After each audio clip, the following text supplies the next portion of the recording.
बिस्मिल्लाहिर्रहमानिर्रहीम। Dear students, अस्सलाम वालेकुम। बेटे मैं उम्मीद करता हूँ कि आप सब खैरियत से होंगे। बेटे हम अपने नेक्स्ट वन शॉट लेक्चर की तरफ चलते हैं, that is related to macro molecules. और बेटे मैक्रो मॉलिक्यूल में जस्ट दो टॉपिक्स हैं और ये टोटली मेमोरी बेस्ड टॉपिक्स हैं और मेरा ख्याल है कि आप इसको बायोलॉजी के अंदर बहुत डिटेल से डिस्कस करते हैं। हमने यहाँ पे इसको केमिस्ट्री के पॉइंट ऑफ व्यू से टू द पॉइंट रह के चीज़ों को डिस्कस करना है। बेटे मैक्रो मॉलिक्यूल में हमारे पास दो टॉपिक होंगे, द वन इज प्रोटीन और एक होगा एंजाइम। अच्छा बेटे, प्रोटीन का बेसिक्स जरा देख लेंगे। आपको पता है प्रोटीन क्या है? बेटे आपको पता है कि यहाँ पे हमारे अमाइनो एसिड जो होते हैं ना are the building blocks of amino acid. Building blocks of amino acid जो है ना, ये are the building blocks of proteins के ये बिल्डिंग ब्लॉक्स होते हैं। बेटे आपको पता है 50% ड्राई वेट बॉडी का जो है ना वो बिकॉज ऑफ प्रोटीन है। आपको पता है बेटे ह्यूमन के अंदर ना जो मतलब एनिमल के अंदर ऑलमोस्ट 10,000 डिफरेंट काइंड ऑफ क्या है, डिफरेंट काइंड ऑफ प्रोटीन्स जो है ना वो होती हैं। बेटे आपको ये भी आइडिया है कि पीटीबी की बुक के अंदर लिखा है कि ये प्रोटियोज वर्ड से निकला है प्रोटीन, जिसका मतलब होता है प्राइम इंपॉर्टेंस। ठीक है, ये आप लोगों को ग्रीक वर्ड का ऑलरेडी आइडिया है। बेटे उसके बाद अगर प्रोटीन के हवाले से बात की जाए कि इसमें मेजर एलिमेंट्स कितने हैं और इसमें माइनर कौन कौन से, तो बेटे इसमें जो मेजर एलिमेंट होते हैं वो आपके पास कार्बन, हाइड्रोजन, ऑक्सीजन हो गया आपके पास बेटे, इसी तरीके से नाइट्रोजन हो गया और फास्फोरस हो गया। ये वो वाले एलिमेंट्स है ये वो वाले एलिमेंट्स हैं जो हमारे मेजर होते हैं। बेटे अगर माइनर की बात की जाए तो माइनर आपके पास कौन कौन से आ जाते हैं? आपके पास जैसे बेटे आयोडीन आ जाता है, जैसे कॉपर आ जाता है, जैसे मैंगनीज आ जाता है, जैसे आपके पास आयरन आ जाते हैं। तो बेटे ये वो एलिमेंट है जो ट्रेस के अंदर क्या होंगे, प्रेजेंट होंगे, राइट। हम इनको कहेंगे माइनर एलिमेंट्स। बेटे इसी तरीके से आपको पता है कि जो हमारे प्रोटीन्स होते हैं ये बायोपॉलीमर्स भी होते हैं, क्योंकि आपको पता है कि बार बार अमाइनो एसिड क्या होते रहते हैं, रिपीट होते रहते हैं, जिसकी वजह से हम इनको पॉलीमर्स भी कहते हैं। And these are also called as a nitrogenous compounds. हम इनको नाइट्रोजीनियस कंपाउंड्स भी कहते हैं because they contain the nitrogen. अच्छा बेटे ये देखिएगा क्लासिफिकेशन ऑफ प्रोटीन हमने की है। ये क्लासिफिकेशन ऑफ प्रोटीन किसकी बेस पे है बेटे? ये on the basis of hydrolytic products. ये हाइड्रोलिटिक प्रोडक्ट्स की बेस के ऊपर जब आप हाइड्रोलिसिस करवाते हैं तो आपके पास तीन तरह के प्रोटीन होते हैं। The one is simple protein, compound protein and dry protein. हम एक एक को डिटेल से भी देखेंगे। बेटे सिंपल प्रोटीन्स के होते हैं ऐसे प्रोटीन जो कि अमाइनो एसिड से मिलकर बनते हैं and yield only amino acid. ये ऐसी प्रोटीन्स होती हैं जो सिर्फ और सिर्फ हमें क्या देती हैं, amino acid as a end product देते हैं जब हम इनकी क्या करवाते हैं, प्रोटीन की हाइड्रोलिसिस करवाते हैं। बेटे हमारे पास एग्जांपल कौन सी आती है? हमारे पास एल्बुमिन, ग्लोबुलिन्स आ जाती हैं, हिस्टोन्स आ जाते हैं और अदर एग्जांपल हमारे पास ग्लूटिलीन्स आ जाते हैं, प्रोटामीन्स आ जाते हैं, कोलेजन्स आ जाती हैं। So these are called as the each an example of simple protein. बेटे ये ऐसी प्रोटीन होती है जिसमें प्रोटीन और नॉन प्रोटीन पार्ट दोनों होते हैं और इनकी हाइड्रोलिसिस जब होती है तो ये हमारे पास अमाइनो एसिड प्लस यहाँ पे क्या होता है बेटे, कोई प्रोस्थेटिक ग्रुप, यानी अदर देन प्रोटीन पार्ट यहाँ पे कोई ना कोई प्रोस्थेटिक ग्रुप मौजूद होता है। वो इनऑर्गेनिक काइंड की फॉर्म में भी हो सकता है, वो ऑर्गेनिक फॉर्म में भी हो सकता है। हम आगे आके प्रोस्थेटिक ग्रुप के हवाले से भी देखेंगे। बेटे कौन कौन से हैं? That is the one is phosphoprotein. अब आपको पता है कि प्रोटीन के अंदर एक नॉन प्रोटीन पार्ट फॉस्फेट एक ग्रुप आ गया। बेटे लिपोप्रोटीन जो कि हमारी लेसिथीन्स होते हैं, लिपिड्स इनके अंदर प्रेजेंट होते हैं। बेटे हमारे पास क्रोमोप्रोटीन्स होती हैं, हमारे पास ग्लाइकोप्रोटीन्स होती हैं। तो ये वो प्रोटीन्स हैं जिनमें क्या है कि प्रोटीन पार्ट के साथ एक अदर नॉन प्रोटीन पार्ट आ गया। बेटे ड्राई प्रोटीन क्या होगी, जो किससे, ये किसकी डेरिवेटिव्स होंगी, ये ड्राइव होती हैं किससे, सिंपल एंड कॉम्प्लेक्स प्रोटीन से। और बेटे ये क्या होती है, दिस में be produced by the hydrolysis heating and chemical reaction of simple और कंपाउंड प्रोटीन्स। यानी आपकी जो ड्राई प्रोटीन्स है, बेटे हम ड्राई प्रोटीन्स की क्या करते हैं, जब हम हाइड्रोलिसिस करते हैं या हम उनको हीट करते हैं या हम क्या करते हैं, किसी केमिकल रिएक्शन कर दीजिए, हमारे पास जो आती हैं दैट इज प्रोटियोज, पेप्टोन्स और पॉलीपेप्टाइड्स। आपको इस बात का आइडिया होगा। बेटे आपको ड्राई प्रोटीन्स के बारे से पता होना चाहिए, बल्कि मैं आगे आके आपको बात बताता हूं ये वाली वेरी सिंपल। अब बेटे एक एक चीज देखेंगे। भाई जो सिंपल प्रोटीन्स होती हैं ये इससे बनती हैं, मतलब सिंपल आप हाइड्रोलिसिस करते हैं। बेटे इसमें हमारे पास albumin, globulins, legumin, collagen, histones and glutelins आती हैं। Globulins are insoluble in water. बेटे ये इनसॉल्युबल होती हैं but soluble in dilute solution. बेटे याद रखिएगा इन प्रोटीन्स की जो सॉल्युबिलिटी होती है वो दो तीन चीजों पे डिपेंड कर रही होती है। बेटे इनकी सॉल्युबिलिटी किस पे डिपेंड कर रही होती है, वो दो बातें बस आपने याद रखनी है। एक होती है बेटे number one surface charge density, कि बेटे सरफेस पे चार्जेस की डेंसिटी क्या है, जितनी चार्जेस की डेंसिटी ज्यादा होगी इसका मतलब है वो प्रोटीन ज्यादा सॉल्युबल होगी। And secondly side chain of amino acid. बेटे आपको पता है साइड चेन अमाइनो एसिड का मतलब है आर ग्रुप, कि आपका आर ग्रुप पॉलर है या आपका आर ग्रुप नॉन पॉलर है। बेटे पॉलर कब होगा, जब आपके आर ग्रुप के अंदर OH ग्रुप आ जाएगा, COOH ग्रुप आ जाएगा। और अब ये नॉन पॉलर कब होगा, जब कार्बन हाइड्रोजन होंगे। तो इन दो की बेसिस पे हम सॉल्युबिलिटी को डिसाइड करते हैं। अब ग्लोबुलिन्स वाटर के अंदर अगर इनसॉल्युबल का मतलब है इनकी charge density, surface charge density बहुत कम है, इनका हाइड्रोफोबिक पार्ट ज्यादा होते हैं, जिससे क्या होती है कि जो ग्लोबुलिन्स हाईली कॉम्पैक्ट स्ट्रक्चर होते हैं, ये बड़ा कॉम्पैक्ट स्ट्रक्चर होते हैं, लार्जर इन साइज होते हैं, जिसकी वजह से क्या होते हैं वाटर के साथ ये बॉन्डिंग नहीं कर सकते बिकॉज ऑफ हाइड्रोफोबिक पार्ट। बेटे लेकिन ये डाइल्यूट सॉल्ट सॉल्यूशन, आपको पता है बेटे सॉल्ट जो होते हैं वो हमें आयंस देते हैं, सोडियम आयन और क्लोराइड आयन। जब हम इन आयंस को ऐड करते हैं तो होता क्या है कि ये आयंस ये करते हैं कि इनके जो सरफेस चार्जेस होते हैं ना, ये उनके साथ जाके इंटरेक्शन करते हैं, जिसकी वजह से इनका जो कॉम्पैक्ट स्ट्रक्चर होता है ना हाइड्रोफोबिक पार्ट की वजह से लंडन डिस्पर्शन फोर्सेस होती हैं वो वीक होना शुरू हो जाती हैं, और जिससे क्या होता है सॉल्ट के अंदर ये डिसॉल्व होना स्टार्ट हो जाते हैं। इसी वजह legumin and collagen are present in the connective tissues throughout the body and are abundant protein in the animal kingdom making up to 25 to 35%। और बेटे आपको ये बात भी याद रखनी, जो हमारे एल्बुमिन्स होते हैं वो रिलेटिवली इसके कंपैरिजन में स्मॉल होती हैं, उनकी हाई सरफेस चार्ज डेंसिटी होने की वजह से वो वाटर के अंदर क्या होती हैं, सॉल्युबल होती हैं। ये बात आपको याद रखना जरूरी है। अच्छा बेटे इसके बाद देखिएगा, ये हमारे पास कंपाउंड प्रोटीन की एग्जांपल है। फॉर एग्जांपल जी कंपाउंड प्रोटीन में phosphoprotein are conjugated with phosphoric acid, lipoprotein lipids के साथ है लाइक लेसिथिन, और कोलेस्ट्रॉल एंड फैटी एसिड्स होते हैं। मतलब इन तीनों में से कोई भी जो है ना वो लिपिड वाला पार्ट हो सकता है। नाउ बेटे ये देख सकते हैं मैंने इसके साथ एग्जांपल लगा दी है, न्यूक्लियोप्रोटीन को होगा, ग्लाइकोप्रोटीन्स के होते हैं, लिपोप्रोटीन्स होते हैं, उनके साथ आपका कॉम्बिनेशन बना के बता दी है। मेरे ख्याल इसमें कोई प्रॉब्लम नहीं होना चाहिए। ओके बेटे अगर मैं ड्राई प्रोटीन की एग्जांपल करूं तो बेटे मैं आपको ड्राई प्रोटीन की एग्जांपल बता रहा था कि जैसे आपके पास फॉर एग्जांपल आपके पास प्रोटीन है ना, तो प्रोटीन है आपके पास, तो ये बेटे जो प्रोटीन है ना ये आपका आ जाएगा प्रोटीन। तो बेटे protein in the presence of pepsin enzyme से ना इसके ना कुछ हाइड्रोलिटिक प्रोडक्ट्स आते हैं। बेटे सबसे पहले हमारे पास क्या आएगा, हमारे पास प्रोटियोज आएंगे, ठीक है, प्रोटीएज आ जाते हैं, फिर प्रोटीएज कन्वर्ट होते हैं बेटे पेप्टॉन्स के अंदर, फिर पेप्टॉन्स हमारे पास कन्वर्ट होते हैं पॉलीपेप्टाइड्स के अंदर कन्वर्ट होते हैं, और बेटे पॉलीपेप्टाइड्स के बाद ना ये फर्दर आप लोगों ने एक एंजाइम पढ़ा होगा, एक तो हम लोगों ने पेप्सिन लिखा ना एक आपने आपके पास एक एंजाइम होता है that is called as a peptidase, peptidase कहते हैं उसको बेटे। वो क्या करते हैं इन पॉलीपेप्टाइड्स को सिंपली कन्वर्ट कर देता है किसके अंदर बेटे, अमाइनो एसिड्स के अंदर कन्वर्ट करते हैं। सो इसका मतलब है ये हमारे जो ना ये हाइड्रोलिटिक प्रोडक्ट्स होते हैं, इंटरमीडिएट प्रोडक्ट्स होते हैं, ठीक है। अच्छा अब बेटे यहां पे एक एक के बारे में थोड़ा थोड़ा बताया गया। देखो प्रोटीन्स क्या होती है, प्रोटीन्स हमारे होते हैं ये इडास्टन जो इलास्टिन होती है, एंड मायोसिन जो हमारी मायोसिन जो प्रोटीन होती है।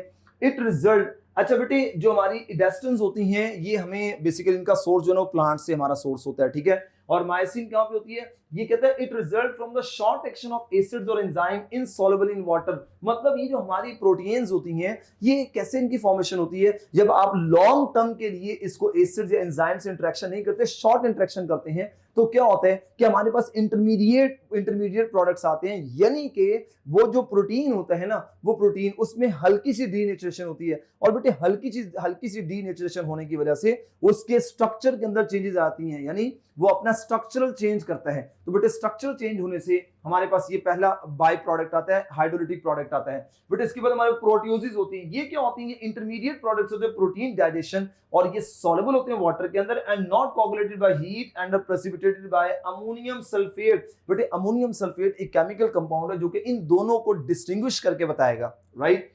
और ये किसकी वजह से बनती है, ये partial digestion of protein bye pepsin और ट्रिप्सिन। बेटे पेप्सिन और ट्रिप्सिन से जब इनकी पार्शियल डाइजेशन होती है उसके नतीजे में हमारे पास क्या बनती है, प्रोटियोसिस बनती है। इसी तरीके से बेटे पेप्टॉन्स क्या होते हैं, ये भी हमारे इंटरमीडिएट प्रोडक्ट्स होते हैं, ये भी हमारे इंटरमीडिएट प्रोडक्ट्स होते हैं, और प्रोटीन की डाइजेशन होती है। और बेटे इसके अलावा ये क्या है, इनकी सेम प्रॉपर्टीज होती हैं as proteoses except they can not be salted out. आप इनको सॉल्ट आउट नहीं कर सकते, यानी ये बेसिकली सॉल्ट सॉल्यूशन को रिस्पॉन्ड नहीं करते। ये smaller molecular weight than proteoses, इनका मॉलिक्यूलर वेट कम होता है एज कंपेयर टू पेप्टॉन्स।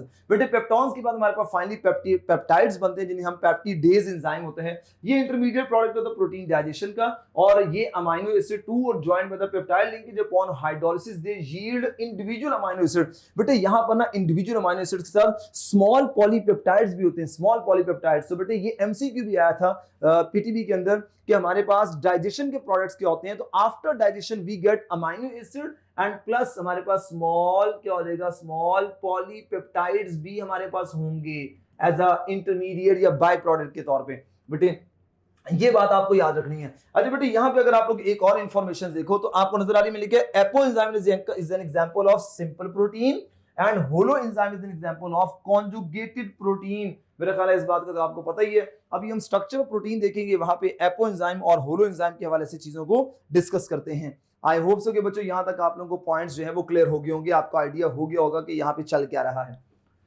अच्छा बेटे, अब आगे classification protein on the basis of बेटे शेप की बेस पे ना हमारे पास दो तरह की प्रोटीन होती है, फाइब्रस और ग्लोबुलर प्रोटीन्स होती हैं। बेटे ये इलोंगेटेड होती हैं, फाइब्रस पॉलीपेप्टाइड चेन्स होती हैं, और ये किससे मिलकर बनती है? फाइबर और शीट से बनती हैं। ये हमारी पॉलीपेप्टाइड चेन्स होती है, वही पॉलीपेप्टाइड, लेकिन ये फोल्ड होती है into spherical and globe like shape. बेटे ग्लोब लाइक शेप की तरह या स्फेरिकल शेप के अंदर ये होती हैं, और वो इलोंगेटेड होती हैं, इलोंगेटेड, ठीक है। अच्छा, ये इनसॉल्युबल इन वाटर होती है। बेटे फाइब्रस प्रोटीन इनसॉल्युबल वाटर होने का मतलब ये है कि इनकी सरफेस चार्ज डेंसिटी कम होगी, लेकिन इनका non polar part, hydrophobic part ज्यादा इंटरेक्शन कर रहा होता है, ज्यादा एक्सपोज होता है, जिस वजह से वाटर उसको रिस्पॉन्ड नहीं करता। ये सॉल्युबल होते हैं वाटर के अंदर, एसिड, बेसिस एंड अल्कोहल्स के अंदर, क्योंकि इनकी सरफेस चार्ज डेंसिटी जो है वो ज्यादा होती है, यानी चार्जेस की डेंसिटी क्या होती है? सरफेस पे ज्यादा होती है, जो कि इंटरेक्शन करने में, जो कि आयन डायपोल इंटरेक्शन बनता है वाटर के साथ। अच्छा बेटे, ये हमारे सेकेंडरी स्ट्रक्चर्स बनाते हैं and they have tertiary structures होते हैं हमारे ग्लोबुलर प्रोटीन। बेटे ये कुछ स्ट्रक्चर रोल प्ले करती हैं एंड ये कुछ फंक्शनल रोल प्ले करती हैं। अब आगे देखेंगे हम इनके स्ट्रक्चरल फंक्शनल रोल भी देखेंगे। बेटे कोलाजन देखो, आपको तो कहां प्रेजेंट होती है? कनेक्टिव टिश्यूज के अंदर, क्योंकि हमने पढ़ा कि ये स्ट्रक्चर रोल प्ले कर रही है, तो ये कनेक्टिव टिश्यूज के अंदर है। फिर बोन्स के अंदर tendon that give tensile strength, ये टेंसाइल स्ट्रेंथ प्रोवाइड करते हैं। मायोसिन मसल्स के अंदर प्रोवाइड होती है, जो कि हमें कॉन्ट्रैक्शन करवाने में हेल्प करती है। इलास्टिन कहां प्रेजेंट होती है? कनेक्टिव टिश्यूज के अंदर, जो कि हमें इलास्टिसिटी प्रोवाइड करती है, जो कि हमने इडास्टन और मायोसिन पीछे जो देख के आए थे, ठीक है। अच्छा, इसी तरीके से स्किल फाइबर जो ना ड्यूरेबल एंड फ्लेक्सिबल होते हैं। फिब्रिन जो होती हैं वो क्या करती हैं? ब्लड क्लॉट में हमें हेल्प करती हैं। जबकि हमारी जो मैंने आगे बताया था कि जो ग्लोबुलर प्रोटीन है ये फंक्शनल रोल प्ले करती हैं। बट फंक्शनल रोल की बात की तो हीमोग्लोबिन और myoglobin are present in the ये ब्लड के अंदर, और आपको पता है कि क्या काम होता है हीमोग्लोबिन का? इज टू कैरी ऑक्सीजन, ये ऑक्सीजन को लेकर जाती है, ये इसका फंक्शनल रोल हो गया। अच्छा बेटे, इसी तरीके से अगर मैं प्रोटीन को क्लासिफाई करूं on the basis of function, बेटे फंक्शन की बेस पे देखिएगा। कुछ आपको पता है हमारी प्रोटीन जो है वो एंजाइम्स होते हैं, जो कि हमारे बायोलॉजिकल कैटलिस्ट के तौर पे एक्ट करते हैं, स्पीड अप करते हैं केमिकल रिएक्शन को, और अपने आप को यूज नहीं होने देते। बेटे अमाइलेज हो गया, प्रोटीएज हो गया, लाइपेज हो गया, lactase, catalase, these all are called as example of enzymes. इस तरीके से ये रेगुलेटरी प्रोटीन्स होती हैं, जो कि जीन एक्सप्रेशन को क्या कर देते हैं? रेगुलेट करती हैं, और ये ट्रांसक्रिप्शन जो होती है वो होती है, ठीक है। अच्छा, इसी तरीके से ट्रांसपोर्ट प्रोटीन जो होते हैं बेटे हमारे, वो ट्रांसपोर्ट करते हैं सब्सटेंस को बॉडी के अंदर, जैसे बेटे हीमोग्लोबिन ऑक्सीजन को कैरी करते हैं, एंड सीरिलोप्लाज्मिन क्या करता है? कॉपर को कैरी कर रहा होता है इन ब्लड प्लाज्मा के अंदर, जो कि आपको आइडिया कि पास पेपर में ये सवाल आ चुका हुआ है, ठीक है। तो ये ट्रांसपोर्ट प्रोटीन का फंक्शन है। ट्रांसपोर्ट प्रोटीन आप लोगों ने दो देख ली हैं। बेटे स्टोरेज प्रोटीन कौन सी होती है? आपको पता है जिनका काम क्या होता है कि मटेरियल्स को स्टोर करना, जैसे बेटे फेरेटिन आयरन को स्टोर करती है, ये भी एमसीक्यू आ गया है। कैसीन जो है वो कैल्शियम को स्टोर करती है। मायोग्लोबिन जो है वो ऑक्सीजन को मसल्स के अंदर क्या कर रही होती है? स्टोर कर रही होती है। This is very important. अच्छा बेटे, इसके बाद हार्मोनल प्रोटीन क्या करती है? ये फिजियोलॉजिकल प्रोसेस को रेगुलेट करते हैं। जैसे बेटे इंसुलिन क्या करती है? हमारी ग्लूकोज मेटाबॉलिज्म को क्या करती है? रेगुलेट करती है। थायरॉक्सिन हमारे मेटाबॉलिज्म को क्या करता है? कंट्रोल करता है। डिफेंसिव प्रोटीन क्या करती है भाई? पैथोजन के अगेंस्ट डिफेंस प्रोवाइड करती है, जैसे जिनको हम लोग एंटीबॉडीज कहते हैं। इस तरीके सिग्नलिंग प्रोटीन जो कि हमें सिग्नल ट्रांसड्यूसेशन में हेल्प करती हैं, यानी सिग्नल देती हैं। बेटे जैसे जी प्रोटीन है, लिंक्ड सिग्नलिंग प्रोटीन, जैसे जीएस और जीआई एंड जीक्यू। बेटे ये जो सिग्नलिंग प्रोटीन्स होते हैं, जो सिग्नल के थ्रू हमें हेल्प करती हैं, ये बेसिकली ना एफटीबी की जो न्यू बुक है वहां पे इंफॉर्मेशन आई है सिग्नलिंग प्रोटीन्स के हवाले से। बेटे इसके अलावा रिसेप्टर्स प्रोटीन्स होती हैं, जो कि हमारी क्या करती हैं? स्पेसिफिक मॉलिक्यूल्स को क्या करती हैं? बाइंड करती हैं और फिर उसको आगे ट्रांसमिट करवाती हैं। बेटे रिसेप्टर्स प्रोटीन्स होते हैं। इसके अलावा कैटेगरी की अगर बात, बेटे ये बात दोबारा इसको निकाल दें। अच्छा बेटे कॉन्ट्रैक्टाइल प्रोटीन जो होती हैं, ये क्या करती हैं? कॉन्ट्रैक्शन करती हैं, जैसे एक्टिन और मायोसिन हमारी कॉन्ट्रैक्शन करती हैं। स्ट्रक्चरल प्रोटीन जो कि हमें सपोर्ट कर रही होती हैं, हमें सपोर्ट करती हैं, इलास्टिसिटी प्रोवाइड करती हैं। बेटे कोलाजन हो गया, कैराटिन हो गया, इलास्टिन हो गया। जेनेटिक प्रोटीन बेटे आपको पता है जो कि ट्रांसमिशन ऑफ हेरिडिटी मटेरियल होता है, और ये हमारी कौन सी प्रोटीन्स होती हैं? They are called as a nucleoprotein. बेटे मैंने आपकी किसी भी बोर्ड की बुक की कोई इंफॉर्मेशन यहाँ मिस नहीं की, मैंने सारे के सारा डाटा स्लाइड्स के अंदर ऐड कर दिया। आप एक चीज नोट कर रहे होंगे, टोटली जो है ना मेमोरी बेस्ड चीजें आपके सामने अभी तक आ रही हैं। अच्छा बेटे, इसी तरीके से अगर मैं स्ट्रक्चर ऑफ प्रोटीन की बात करूं तो बेटे आपको पता है कि हम स्ट्रक्चर ऑफ प्रोटीन की बात करें तो हमारे स्ट्रक्चर ऑफ प्रोटीन चार level of structure of protein है, प्राइमरी, सेकेंडरी, टर्शियरी और क्वाटरनरी। ठीक है। अच्छा बेटे, अगर स्पेशल अरेंजमेंट के लिहाज से थ्री डायमेंशनल स्पेशल अरेंजमेंट पूछी जाए ना तो हमारा टर्शियरी स्ट्रक्चर और समटाइम क्वाटरनरी स्ट्रक्चर को भी three dimensional arrangement of structure कहा जाता है। अच्छा बेटे, स्ट्रक्चर्स को पढ़ने से पहले एक बात जरा सुन लीजिएगा स्ट्रक्चर के हवाले से। एक होता है प्राइमरी स्ट्रक्चर। बेटे अगर आपने एक लीनियर चेन ली है और बेटे एक लीनियर चेन है आपके पास, तो बेटे लीनियर चेन हमारी प्राइमरी स्ट्रक्चर कहलाती है, जिसमें हमारे अमाइनो एसिड बॉन्ड बनाए होते हैं थ्रू द किसके थ्रू बॉन्ड बनाया होता है उन्होंने, थ्रू अ पेप्टाइड बॉन्ड, वो जुड़ते रहते हैं। ठीक है, अमाइनो एसिड और एक लीनियर अरेंजमेंट आती है, this is called the primary structure. बेटे वही एक चेन फर्दर क्या करती है बेटे, वही एक चेन जिगजैग जो है वो होके हाइड्रोजन बॉन्डिंग के थ्रू अगर वो बनती है, जिगजैग बनता है, तो बेटे वो हमारा सेकेंडरी स्ट्रक्चर प्रोटीन होता है। और टर्शियरी स्ट्रक्चर क्या होगा कि वही चेन थ्री डायमेंशनल ट्विस्टिंग और फोल्डिंग अगर करती है तो हमारी सिंगल प्रोटीन, सिंगल चेन की बात कर रहा हूं तो हमारा टर्शियरी स्ट्रक्चर होगा। और एक से ज्यादा चेन्स अगर फोल्डिंग कर जाती हैं तो बेटे हमारा कौन सा स्ट्रक्चर होगा, क्वाटरनरी। इसका मतलब है more than one chain form quaternary and single chain अब जो है वो थ्री लेवल ऑफ स्ट्रक्चर हमें शो करेगा, प्राइमरी, सेकेंडरी एंड टर्शियरी। अच्छा बेटे, यहां पे आगे चलते हैं कि हमारी प्रोटीन्स बड़ी कॉम्पैक्ट होती हैं। ठीक है, और इसके बाद बेटे क्या कहते हैं, हाईली कॉन्वोल्यूटेड मॉलिक्यूल्स होती हैं और प्रिसाइज एटम पोजीशन होती है। Three dimensional shape of polypeptide necessary for protein structure. Three dimension मैंने कहा, थ्री डायमेंशनल स्ट्रक्चर हमारे टर्शियरी और क्वाटरनरी प्रोटीन को कहा जाता है। ठीक है, इसके बेटे three level of structure organisation होती है, मतलब थ्री लेवल जिसको प्राइमरी, सेकेंडरी और टर्शियरी को कहा जा रहा है। अच्छा, थ्री डायमेंशन नॉर्मली वैसे ना मैंने आपको कहा कि समटाइम्स क्वाटरनरी को भी कहा जाता है, लेकिन ज्यादातर टर्शियरी स्ट्रक्चर हमारा थ्री डायमेंशन कहलाता है। सब प्रोटीन हम क्वाटरनरी स्ट्रक्चर। अच्छा बेटे, यहां पर आपको पता है कि अगर मैं आपके साथ डिस्कस करूं कि जो अमाइनो एसिड है, आपको पता है कि ये अमाइनो एसिड ना आपको यहां पे ना एक पेप्टाइड बॉन्ड नजर आता है। बेटे मैं आपके सामने पेप्टाइड बॉन्ड ड्रॉ करता हूं। जैसे बेटे मैं आपके सामने ना यही स्ट्रक्चर ड्रॉ कर रहा हूं। यहां पे ये N पॉजिटिव है, एक H है, दूसरा H है और तीसरा H है, और ये H आ गया और ये H आ गया, और बेटे यहाँ पे C डबल बॉन्ड O और ये N, और ये आपके पास क्या आ गया, H आ गया, और ये आपके पास आ जाएगा C, और ये आपके पास H आ जाएगा, राइट, और ये R आपके पास 2 आ गया, जो भी व्हाटएवर है। यहाँ पे उसने R1 लगाया, चलिए हम भी R1 स्ट्रक्चर को देख के लगा लेते हैं। ये बहुत सारे अमीनो एसिड जुड़े हुए हैं बेटे। एंड पे ना ये वाला आपके पास ना ये C डबल बॉन्ड और O नेगेटिव। तो बेटे आपको पता है कि हमारे अमीनो एसिड किसकी फॉर्म में एग्जिस्ट करते हैं, ज़्यूटराइन की फॉर्म में, इंटरनल सॉल्ट या डाइपोलर सॉल्ट कहते हैं उसको, उसकी फॉर्म में एग्जिस्ट करते हैं। डाइपोलर का मतलब होता है दो चार्जेस, इंटरनल सॉल्ट का मतलब है सॉल्ट में केटाइन और एनाइन होते हैं। तो बेटे एक इसका C टर्मिनल होता है, एक इसका N टर्मिनल होता है। N टर्मिनल में फ्री अमाइनो ग्रुप है और C टर्मिनल में फ्री कार्बोक्सिलिक ग्रुप होता है। अब बेटे यहाँ पे पेप्टाइड बॉन्ड देखिएगा। नाउ बेटे this is called as the, जिसको मैं हाईलाइट करने लगा हूं बेटे, this bond is called as the peptide bond. मैं इस स्ट्रक्चर को इतना ले लेता हूं बेटे। जो पेप्टाइड बॉन्ड होता है इसकी खासियत क्या होती है, जो हमारा पेप्टाइड बॉन्ड होता है ना, अब कुछ बातें आपने याद रखनी है। पेप्टाइड बॉन्ड हमारा बनता कैसे है, it is form by the condensation of amino acid. Amino acid को कंडेंस करने से बनता है बेटे। जो हमारा पेप्टाइड बॉन्ड होता है ना, ये जो हमारा पेप्टाइड बॉन्ड होता है, इट इज प्लेनर बेटे, ये प्लेनर होता है, इट इज प्लेनर होता है, इट इज प्लेनर। ये बहुत ज्यादा रिजिड होता है। अच्छा, ये बहुत ज्यादा स्टेबल बॉन्ड होता है। इसमें डबल बॉन्ड कैरेक्टर होता है, इसमें डबल बॉन्ड कैरेक्टर होता है। अच्छा, इसके बाद बेटे ये आपको पता है हमेशा हाइड्रोलिसिस कहां से होती है, इट पार्टिसिपेट इन हाइड्रोलिसिस। यहां से क्या करते हैं, ये पार्टिसिपेट करता है किसके अंदर बेटे, पार्टिसिपेट इन हाइड्रोलिसिस। ये हाइड्रोलिसिस के अंदर क्या कर रहा होता है, पार्टिसिपेट कर रहा होता है। ठीक है जी। अच्छा, ये बेटे रिस्ट्रिक्ट करते हैं, रिस्ट्रिक्टेड रोटेशन हमें देते हैं, रिस्ट्रिक्टेड रोटेशन हमें ये प्रोवाइड कर रहा होता है, यानी यहाँ फ्री रोटेशन नहीं होती।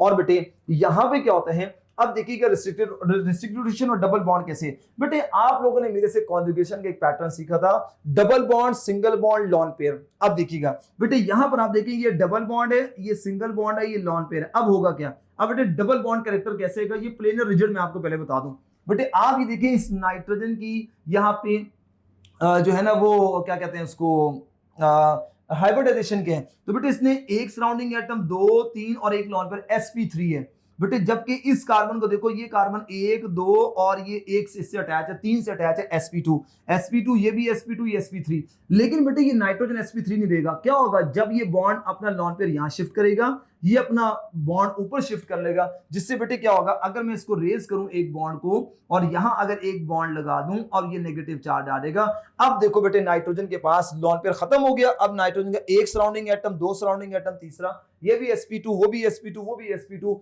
सारे sp2 हो गए बेटे। जो sp2 स्ट्रक्चर्स होते हैं दे आर प्लेनर स्ट्रक्चर, और ये बड़ा हार्ड रिजिड होता है, और बेटे इसके डबल बॉन्ड के आने की वजह से, डबल बॉन्ड कैरेक्टर की वजह से ये बहुत ज्यादा स्टेबल होता है, और डबल बॉन्ड की वजह से अब ये बॉन्ड रोटेट नहीं कर सकता, इसमें कोई रोटेशन नहीं होगी because of double bond character. और हाइड्रोलिसिस के अंदर यही पाई बॉन्ड यहां से ब्रेक होगा, क्योंकि आपको पता है कि ये कंपैरेटिवली जो है ना वो सिंगल बॉन्ड के थोड़ा सा वीकर बॉन्ड होता है, क्योंकि इसमें पाई बॉन्ड बना होता है, ये एक्सपोज बॉन्ड होता है, एक्सपोज पाई बॉन्ड होता है।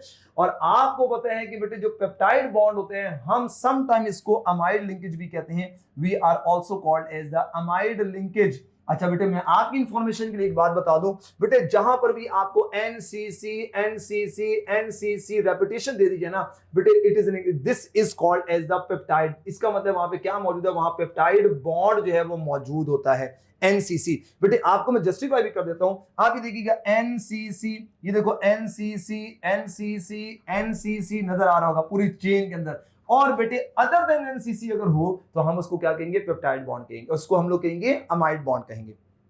ओके बेटे, ये इंफॉर्मेशन होगी। बेटे प्राइमरी स्ट्रक्चर आप देख सकते हैं कि प्राइमरी कैसे बनता है बेटे, आपको पता है इसमें सारी बातें आपको idea, peptide chain amino acid peptide bond के थ्रू जुड़ना शुरू होते हैं, यहाँ पे कोवलेंट बॉन्ड होते हैं, ठीक है। और बेटे आपको पता है यहाँ पे क्या होता है कि हमारे पास एक एन टर्मिनल होता है, एक सी टर्मिनल होता है। बेटे इसकी एग्जांपल में लीनियर सीक्वेंस अगर अमाइनो एसिड का लिया जाए तो this is called as the, हम उसको क्या कहेंगे बेटे, हमारा वो प्राइमरी स्ट्रक्चर होगा। देखो ये एन टर्मिनल और ये क्या हो जाएगा, सी टर्मिनल, जिसमें सिर्फ और सिर्फ कोवलेंट बॉन्ड प्रेजेंट है। अच्छा यहाँ पे क्या है, ये ऐसा प्रोटॉन है जिसमें रेगुलर जिगजैग कोलिंग अरेंजमेंट होती है पॉलीपेप्टाइड चेन की, और बेटे यहाँ पे caused by the hydrogen bonding, यानी एक ही चेन में ना NH और CO, बेटे NH और CO ये क्या करते हैं, हाइड्रोजन बॉन्डिंग करवाने में हेल्प आउट करते हैं। और इसकी एग्जांपल बेटे हमारे पास क्या आ गई, मायोग्लोबिन हमारे पास एग्जांपल आ गई।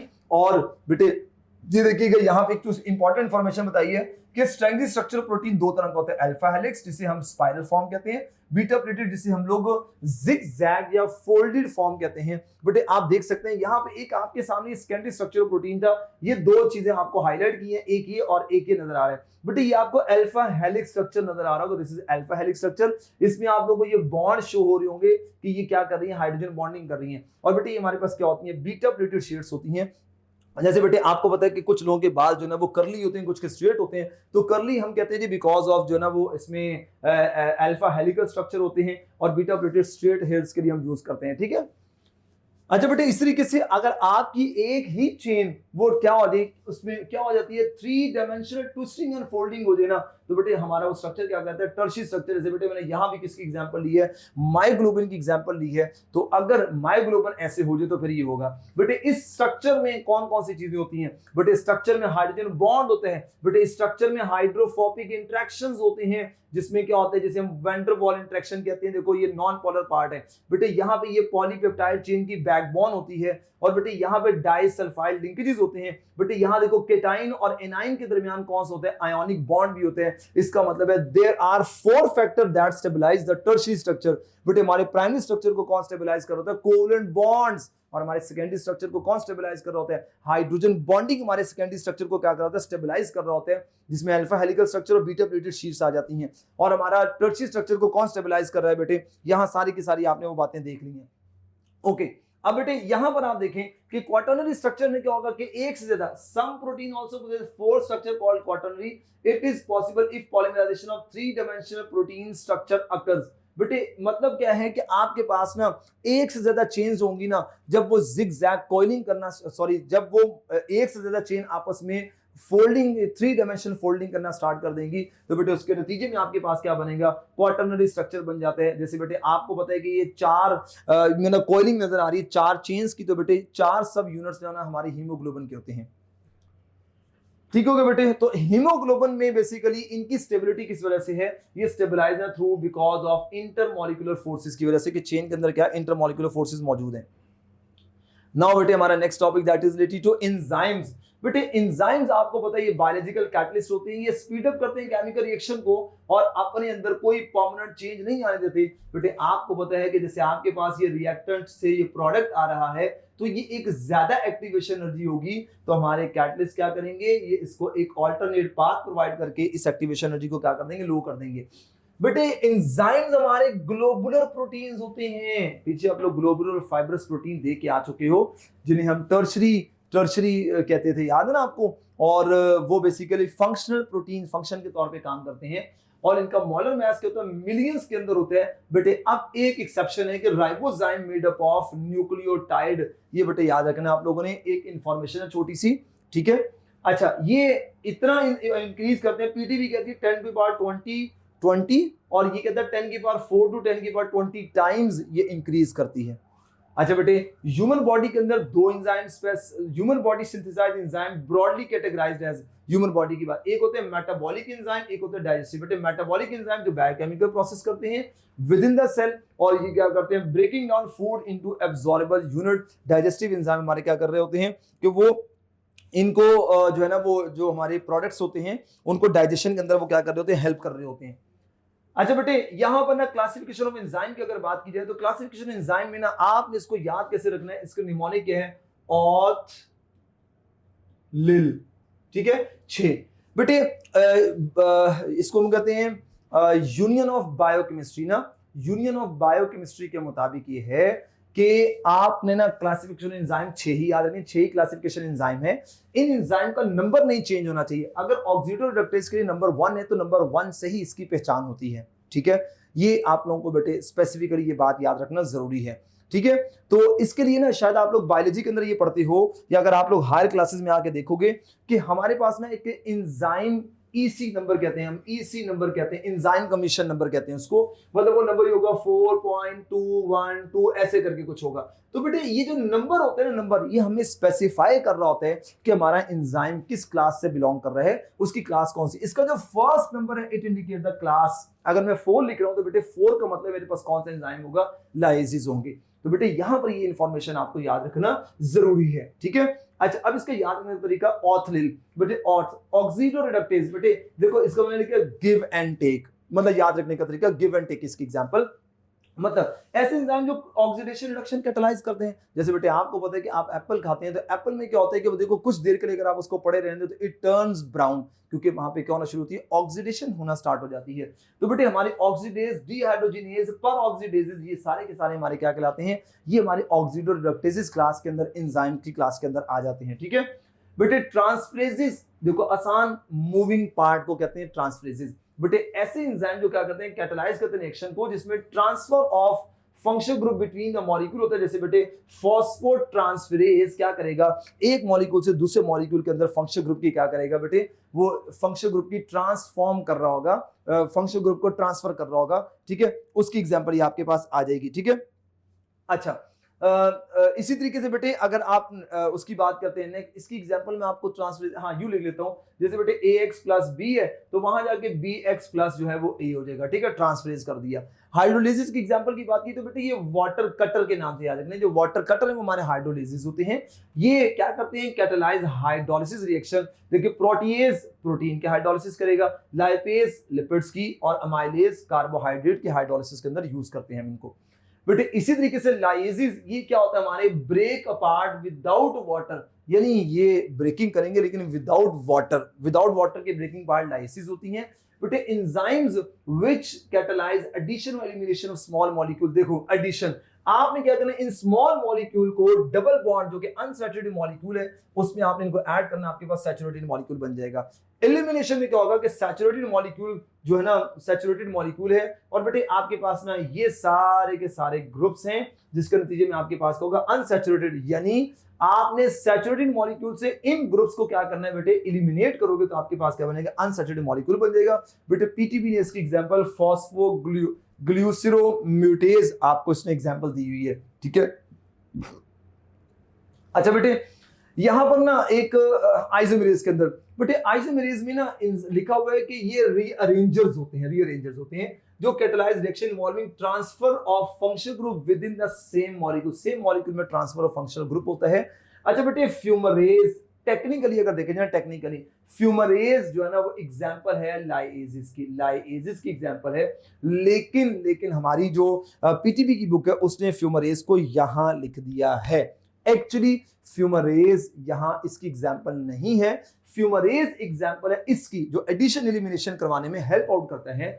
बेसिकली यहां पर जो उसने एग्जांपल लिखनी थी, इसने एग्जांपल यहां पे उल्टी लिख दी है। यहां पे बेटे जो एग्जांपल आपके पास आनी थी वो मैलिएट आइसोमेरेज आनी थी। मैलिएट आइसोमेरेज क्या करता है, मैलिएट आइसोमेरेज ये करता है, आइसोमेरेज ये करेगा कि आपके ना आपका सिज मैलिक एसिड होता है उसको ट्रांसफॉर्मेरिक एसिड के अंदर कन्वर्ट करते हैं। तो ये सिज मैलिक को ये कन्वर्ट करते हैं ट्रांसफॉर्मेरिक के अंदर कन्वर्ट करते हैं। लेकिन बेटे अब क्या कर सकते हैं, आपकी बुक ने अगर लिख दी है तो आप अपनी बुक के लिहाज से भी याद रख लो, और कॉन्सेप्ट मैंने आपको बता दी कि कॉन्सेप्ट क्या है, वो कॉन्सेप्ट भी आप लोगों ने देख लिया। अच्छा बेटे लाइगेसेस क्या करती हैं, ये कंडेंसेशन कराती है मॉलिक्यूल्स की by breaking high energy bond जो होते हैं, हाई एनर्जी बॉन्ड्स की ब्रेकिंग करवाने में हमारा जो एंजाइम है दैट इज लाइगेसेस। और इसकी एग्जांपल के अंदर कौन कौन से, जैसे सक्सिनिक थायोकाइनेज जो है वो हाई एनर्जी बॉन्ड को क्या करेगा, ब्रेक डाउन करेगा, और उसकी ब्रेकिंग के नतीजे में क्या होगा कि आपके पास जो भी जो कैटालाइज प्रोडक्ट होगा वो आपके पास कैटालाइज प्रोडक्ट क्या है वो आ जाएगा। नो बेटे यहां पर नेक्स्ट है आपके पास स्ट्रक्चर ऑफ प्रोटीन्स। अगर स्ट्रक्चर ऑफ प्रोटीन्स की बात की तो प्रोटीन में ना, एंजाइम में ना हमारे पास स्ट्रक्चर ऑफ एंजाइम में दो एंजाइम में भी हमारे पास दो तरह का होगा, एक प्रोटीन बेस कर रहा होगा और एक प्योर प्रोटीन होगा, और एक में क्या होगा, नॉन प्रोटीन पार्ट होगा फॉर एक्टिविटी। जैसे बेटे मैंने लिखा components of enzyme, apo enzyme, cofactor, holo enzyme. Apo enzymes क्या होते हैं, ऐसे जो कि सिर्फ प्रोटीन पार्ट जिनके अंदर होते हैं, कोफैक्टर के लिए कहते हैं जो कि हमारे नॉन प्रोटीन पार्ट होते हैं फॉर एंजाइम एक्टिविटी, और होलो एंजाइम हमारे क्या है, एपो एंजाइम प्लस कोफैक्टर को मिलाओ तो कंपोनेंट ऑफ एंजाइम बनता है। ये बेटे मैंने आपके सामने ना कुछ यहां पर कोफैक्टर के हवाले से इंफॉर्मेशन दे दी, जो कि हम पीछे पढ़ के आए थे कि हमारा जो को एंजाइम होता है, जो हमने ये पढ़ा था, जो हमारा एपो एंजाइम है वो हमारा प्रोटीन पार्ट है जो कि हमारा सिंपल प्रोटीन कहलाती थी, और मैंने कहा था हमारा होलो एंजाइम क्या था, ड्राई प्रोटीन है जिसमें दोनों चीजें आ जाती हैं। ये देख सकते हैं बेटे आप कोफैक्टर क्या होते हैं, ये नॉन प्रोटीन कंपोनेंट होते हैं। ये किससे ड्राइव होते हैं, ड्राइव फ्रॉम विटामिन से, और दिस में भी। अब बेटे प्रोस्थेटिक ग्रुप कोएंजाइम एक्टिवेटर मैंने आपके सामने लिख दी है। टाइप देख ले बेटे, नेचर देखेंगे बेटे, हमारे प्रोस्थेटिक ग्रुप ऑर्गेनिक और ये नॉन प्रोटीन होंगे। अगर ये ऑर्गेनिक एंड नॉन प्रोटीन है तो बेटे इनमें कोवेलेंट बॉन्ड होगा जो कि बहुत टाइटली बॉन्डेड होते हैं। और बेटे यहाँ परमानेंटली क्या होती है, परमानेंटली अटैचमेंट होती है प्रोस्थेटिक ग्रुप की, जैसे बेटे फ्लेविन एंड हीम इसकी एग्जांपल आ जाएगी। इसी तरीके से बेटे हमारे पास नेचर कोएंजाइम की अगर बात की जाए तो ये हमारे पास कॉम्प्लेक्स ऑर्गेनिक और मेटालो ऑर्गेनिक मॉलिक्यूल होंगे। अच्छा बेटे ये क्या होंगे, हमारे ये लूजली बाउंडेड होंगे, और बेटे ये टेम्पररी क्या होगी, इनकी अटैचमेंट होगी, कोएंजाइम की टेम्पररी अटैचमेट होती है। जैसे बेटे nicotinamide adenine dinucleotide, flavin adenine dinucleotide, thiamine pyrophosphate, ठीक है, ये हमारे कोएंजाइम्स हैं। बेटे एक्टिवेटर्स क्या होते हैं, ये इनऑर्गेनिक आयंस होते हैं जो कि लूजली बाउंड होते हैं, और ये मेटल आयन होते हैं रिक्वायर्ड फॉर एक्टिविटी। जैसे बेटे आयरन जो है ना, आयरन ये क्रोम ऑक्सीडेज, राइट, इसके लिए जो एक्टिवेटर है क्रोम ऑक्सीडेज के लिए आयरन है। जिंक हमारे पास कार्बोनिक एनहाइड्राइड के हाइड्रेज के लिए, और ग्लूकोज 6 फॉस्फेटेज के लिए कौन है, मैग्नीशियम एक्टिवेटर है। बेटे ये बेसिक्स एक फ्रेमवर्क का बेसिक सी बातें हैं जो कि आपको याद रखना जरूरी है। इसी तरीके से बेटे अगर फैक्टर्स की बात की जाए तो एंजाइम्स के फैक्टर्स में आप देखेंगे सबसे पहला फैक्टर है कि substrate concentration. The rate of enzymatic reaction is directly proportional to the concentration of substrate। बेटे जैसे जैसे concentration of substrate बढ़ना शुरू होती है, रेट ऑफ रिएक्शन बढ़ता है, लेकिन एक टाइम ऐसा आता है कि जब एक्टिव साइट्स जो है ना वो हमारी खत्म होना शुरू होती है, तो आप जितना मर्जी सबस्ट्रेट की कंसंट्रेशन बढ़ाओ रेट नहीं बढ़ेगा। इसका मतलब ये है कि बेटे ये ग्राफ कुछ इस तरीके से जाते जाते जाते यू पैरेलल हो जाएगा। अब बेटे इसका मतलब जब ये इतना बढ़ रहा है तो इसका मतलब है कि रेट ऑफ रिएक्शन का कंसंट्रेशन ऑफ सबस्ट्रेट के साथ डायरेक्ट रिलेशन, यहां ये फर्स्ट ऑर्डर है। और जब कंसंट्रेशन कांस्टेंट होना स्टार्ट हो जाएगी ना, यहां लेते हैं बेसिकली कंसंट्रेशन, यहां हम लोग लेते हैं रेट ऑफ रिएक्शन। जब आपके पास कंसंट्रेशन कांस्टेंट होना स्टार्ट होती है then it become zero order reaction. इसी तरीके से अगर एंजाइम कंसंट्रेशन की बात की जाए तो बेटे यहां में लिखा rate of reaction is directly proportional square root of the enzymes. बेटे square root of the enzyme जो है ना, इस डायरेक्ट रिलेशन में और इस डायरेक्ट रिलेशन में थोड़ा फर्क है। वो डायरेक्ट रिलेशन क्या है कि जितना एक चीज को बढ़ाओगे उतना दूसरी चीज बढ़ेगी, लेकिन ये स्क्वायर रूट वाली क्या है आपके पास इंक्रीजेस है। मतलब मिसाल के तौर पर बेटे आपने क्या किया, बेटे आप लोगों ने ये square root concentration of enzyme आप लोगों ने लेना, ठीक है। अच्छा, आप लोगों ने कंसंट्रेशन जो है ना, वो मैं आपको सपोज कह रहा हूं, आप लोगों ने कंसंट्रेशन जो वो 9 टाइम बढ़ाई, ठीक है। अब बेटे अगर आप इस 9 का स्क्वायर रूट लो तो आपके पास रेट कितना बढ़ेगा, इसका मतलब रेट आपके पास 3 टाइम्स बढ़ रहा है।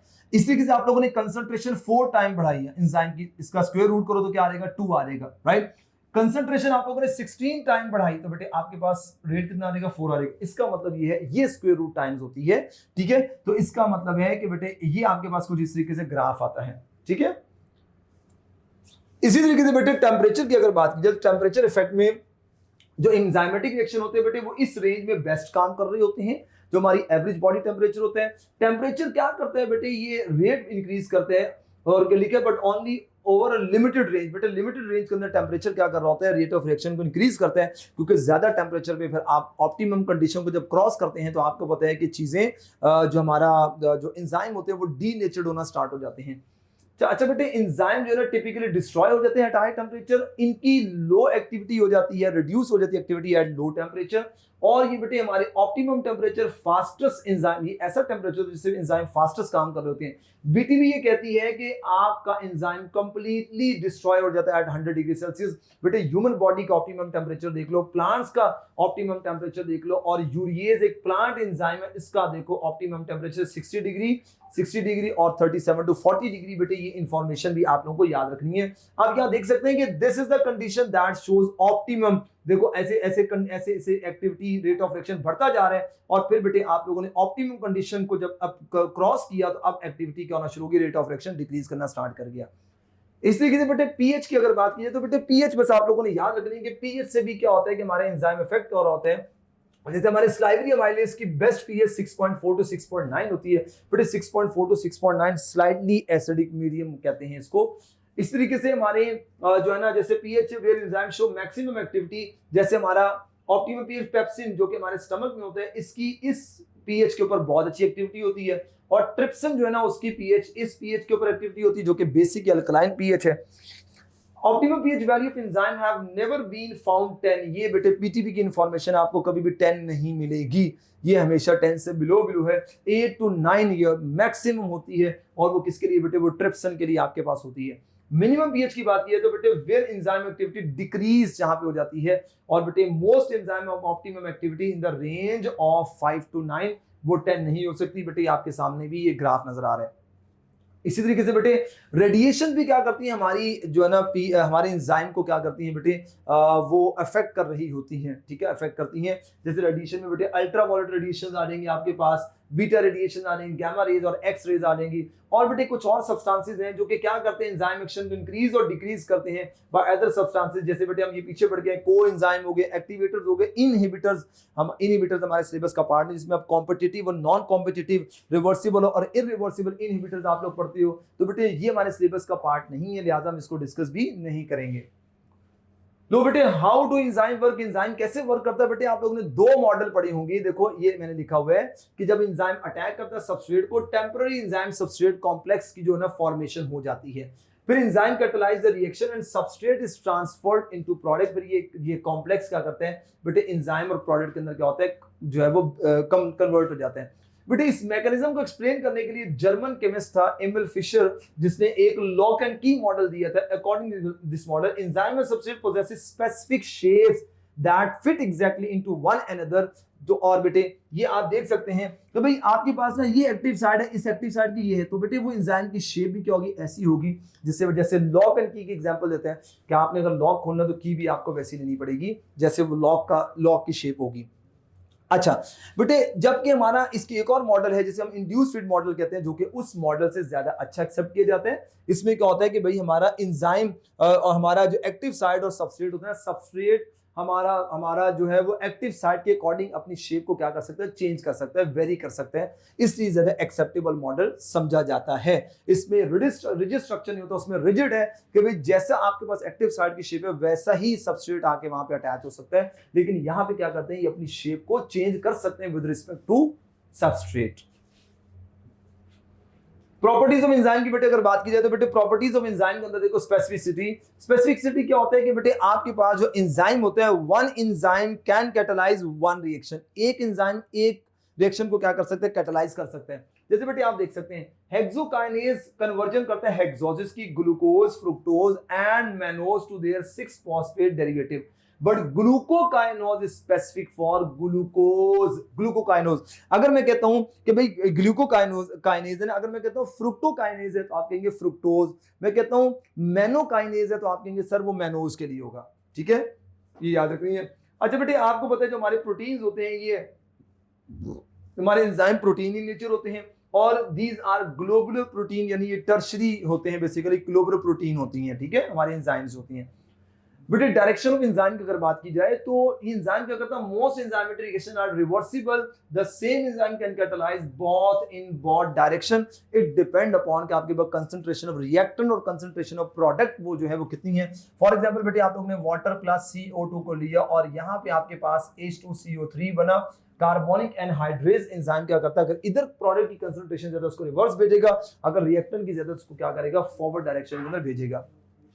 बेटे आइसो का मतलब the same enzyme, these are the enzymes from the same organism which catalyze reaction but chemically and physically distinct from each other। वो chemically और physically एक दूसरे से क्या होते हैं बेटे, distinct होते हैं। इनको हम लोग क्या कहते हैं, आइसो एंजाइम कहते हैं। जैसे बेटे आपको पता है हेक्सोकाइनेज 1, हेक्सोकाइनेज 2, हेक्सोकाइनेज 3 जो होते हैं बेटे ये आइसो एंजाइम्स होते हैं। अगर ये आइसो एंजाइम है तो बेटे इनका फंक्शन क्या होगा, सेम फंक्शन होगा। अगर इनका सेम फंक्शन है तो इनकी नेचर क्या होगी बेटे, ये डिफरेंट स्ट्रक्चर होगी इनकी, यानी इनके स्ट्रक्चर्स क्या होंगे, डिफरेंट होंगे। हेक्सोकाइनेज 1, हेक्सोकाइनेज 2, हेक्सोकाइनेज 3 ये आइसो एंजाइम्स हैं। अगर ये आइसो एंजाइम है तो बेटे क्या होगा, मैंने क्या, सेम फंक्शन होगा, लेकिन इनके स्ट्रक्चर्स क्या होंगे, डिफरेंट होंगे। लेकिन बेटे इस तरीके से ग्लूकोकाइनेज 1, फ्रुक्टोकाइनेज, फिर इस तरीके से हेक्सोकाइनेज, आपको पता है ये आइसो एंजाइम्स नहीं है। अगर ये आइसो एंजाइम नहीं है, इनके डिफरेंट फंक्शंस और डिफरेंट क्या है, स्ट्रक्चर्स हैं। ठीक है बच्चों, बेटे ये कुछ मेडिकल एप्लीकेशन जरा देख लें कि important diagnosis of disease and इसको यूज ऑफ ड्रग के तौर पे करते हैं एंजाइम ने। अल्कलाइन फॉस्फेटेज लैक्टिक डिहाइड्रोजिनेज, बेटे इसका फंक्शन क्या होता है, ये level increase in rickets and obstructive jaundice. ठीक है, इस एंजाइम का नाम है। और बेटे हम इस एंजाइम से क्या करते हैं, डायग्नोसिस कर सकते हैं। किसको डायग्नोसिस कर सकते हैं, रिकेट्स और ऑब्स्ट्रक्टिव जॉन्डिस जो होते हैं जो बच्चों के अंदर होते हैं बेटे, उसको हम जज कर सकते हैं। इस तरीके से लैक्टिक डिहाइड्रोजिनेस एंजाइम का नेम है, जो कि level increase in heart diseases, बेटे ये हार्ट डिजीजेस के अगेंस्ट क्या करेगा, काम करेगा। इस तरीके से यूज एज ड्रग बेटे थ्रोम्बिन एंड फिब्रिनोजिन जो है ना वो एंजाइम का नेम है, जो कि ब्लीडिंग को स्टॉप करने में और क्लॉट फॉर्मेशन में हमें हेल्प करेगा। इस तरीके से ट्रीटमेंट ऑफ डिजीजेस, अगर लैक्टिक एस्पार्जिनेज जो है ना बेटे, इसको हम किस लिए यूज करते हैं, ये helpful in treatment of blood cancer in children. और बेटे ये जो अल्कलाइन फॉस्फेटेज, अगर इसकी कंसंट्रेशन ज्यादा हो जाए तो बेटे ये डिजीज हो जाएगी। इसकी कंसंट्रेशन अगर ज्यादा हो जाती है एंजाइम की तो ये डिजीज आपके पास कॉज होगी। ठीक है, वो कंसंट्रेशन बेस से। ये बेटे आपके पास रोल ऑफ बायोलॉजिकल कैटलिस्ट। बेटे इंडस्ट्री की अगर बात की, इंडस्ट्रियल एप्लीकेशन की, तो डिटर्जेंट्स हमारे पास होते हैं। जो डिटर्जेंट्स हैं उसमें एंजाइम और फंक्शन, बेटे प्रोटीएज, अमाइलेज, लाइपेज, सेलुलेज। बेटे प्रोटीएज क्या करेंगे, ये हमारे पास जितने भी प्रोटीन वाले पार्ट्स होते हैं उनको रिमूव करने में हेल्प करता है। अमाइलेज स्टार्च वाले पार्ट्स को रिमूव करने में, लाइपेज बेटे ऑयल जैसे काम, ऑयल वाली चीजों को रिमूव करने में, और बेटे हमारे सेलुलोज ये फाइबर्स को सॉफ्ट करने के अंदर क्या करते हैं, और मड को रिमूव करने के लिए हम एंजाइम को यूज करते हैं। फूड के लिए हम कौन से बेटे, पैक्टिनेज एंजाइम, सेलुलेजेस, अमाइलेजेस, लैक्टेजेस। बेटे ये सारे के सारे हमारे फूड एंजाइम्स होते हैं। लाइपेजेस हमारे फूड एंजाइम्स हैं। जैसे पैक्टिनेज, ये ब्रेक करेगा पैक्टिन्स को एंड उसकी विस्कोसिटी को क्या करेगा, कम करेगा। बेटे ये तीनों के तीनों क्या है, ये कॉम्प्लेक्स शुगर को ब्रेक डाउन करते हैं, माइलेज, लैक्टेज एंड ये लाइपेज बेटे किसको करेगा, लिपिड्स को ब्रेक डाउन करेगा, फैटी एसिड और ग्लिसरॉल के अंदर। जबकि बेवरेजेस के अंदर क्या रोल है, सेलुलेज, हेमीसेलुलेज हो गया, और बेटे अल्फा अमाइलेज, बीटा ग्लूकानेज, ये चारों के चारों क्या है, बेवरेजेस हैं। ये क्या करते हैं, ब्रेक करते हैं प्लांट सेल वॉल को फॉर जूस एक्सट्रैक्शन में हम इनको यूज करते हैं। इनका फंक्शन ये होता है। जबकि बेटे नीचे वालों का use in production of alcoholic beverage like beer, whisky and rum वगैरह को अगर आपने यूज करना है तो आप इन एंजाइम्स को क्या करते हो बेटे, यूज करते हो।